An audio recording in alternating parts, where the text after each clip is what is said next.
Hey, what's up, guys, and welcome back to my reading journey. Hope you're all doing absolutely fine. And today, we're gonna continue with the third part of the introduction of the book I'm reading. Let me remind you, I'm reading Meditations by Marcus Aurelius. So let's do this. To a thoughtful mind, such a religion as that of Rome would give small satisfaction. Its legends were often childish or impossible. Its teaching had little to do with morality. The Roman religion was in fact of the nature of a bargain. Men paid certain sacrifices and rites, and the gods granted their favor, irrespective of right or wrong. In this case, all devout, deeply religious, devout souls were thrown back upon philosophy as they had been, though to a less extent in Greece. They were under the early empire to rival schools which practically divided the field between them, Stoicism and Epicureanism.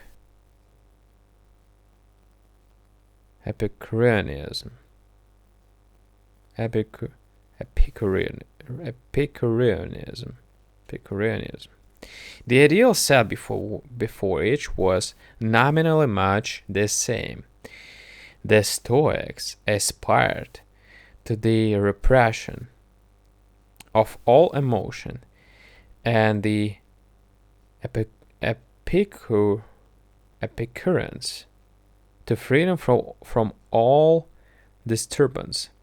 Yet, in the upshot, the one has become a synonym of stubborn endurance.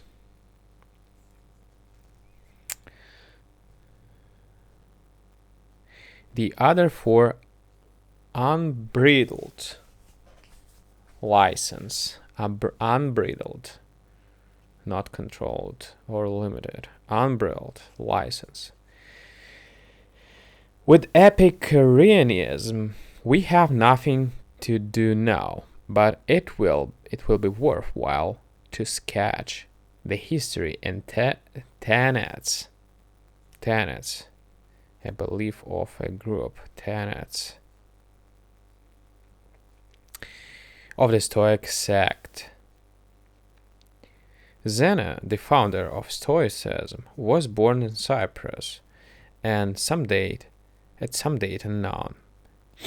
But his life may be said roughly to be between the years 350 and 250 BC. Cyprus has been from the time immemorial,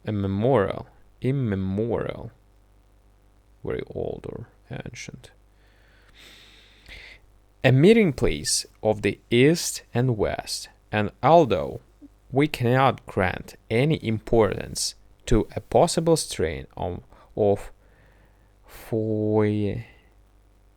Phoenician blood in him, for the Phoenicians were not philosophers, yet it is quite likely that through Asia Minor he may have come in touch with the Far East. He studied under the Cynic Crates, but he did not neglect other philosophical systems. After many years' study, he opened his own school. And a colonnade in Athens, called the Painted Porch, or Stoa, which gave the Stoics their name. Next to Zeno, the school of the Porch owes most to Chrysippus. Osmos to Chrysippus, who organized Stoicism into a system. He lived in 280 to 207 BC. Of him it was said, but for Chrysippus,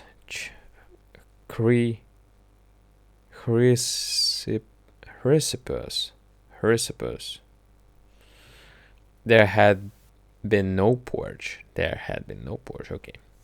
The Stoics regarded speculation as a means to an end, and that end was, as Zeno put it, to live consistently, or, as it was later explained, to live in conformity with nature.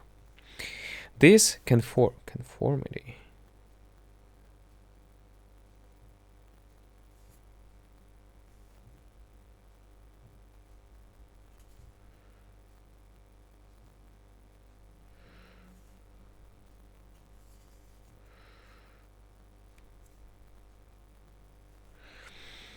This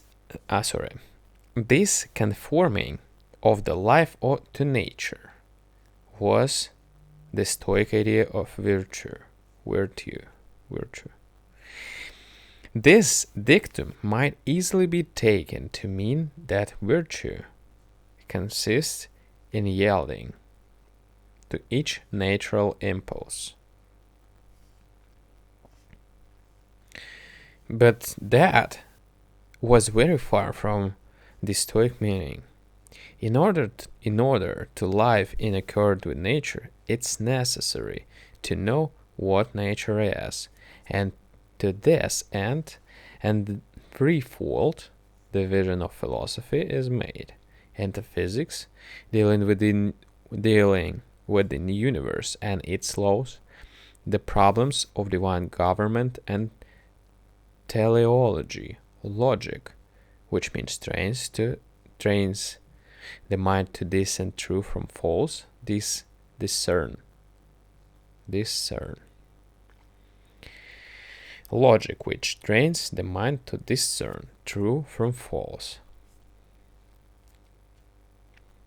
And ethics, which applies the knowledge thus gained and tested to practical life.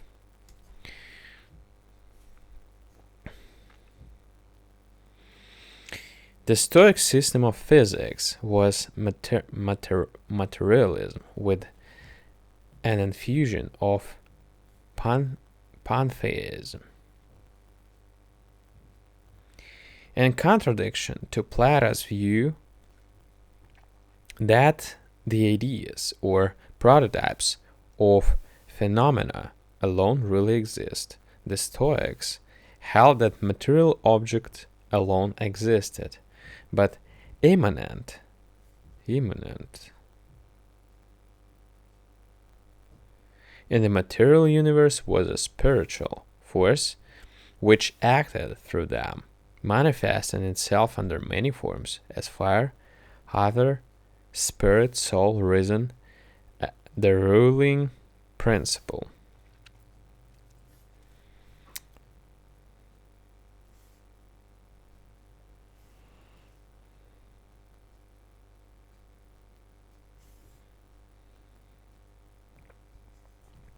The universe, then, is God, of whom the popular gods are manifestations, while legends and myths are allegorical. The soul of man in this emanation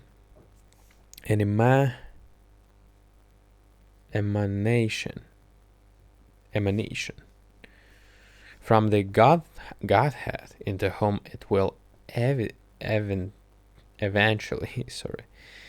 be reabsorbed. Once again, the universe then is God, of whom the popular gods are manifestations, manifestations, while legends and myths are allegorical. The soul of man is thus an emanation from the Godhead into whom it will eventually be reabsorbed. The divine ruling principle makes all things work together for good, but for the good of the whole. The divine ruling principle makes all things work together for good, but for good of the whole. The highest good of man is consciously to work with God for the common good, and this is the sense in which the Stoic tried to live in accord with nature. In the individual, it is virtue alone which enables him to do this.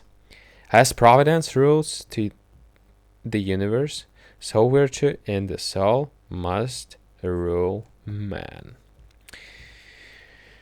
Alright, guys, thank you for joining me today on this third part, and see you tomorrow on the fourth one. Alright, see you tomorrow. Thank you. Bye.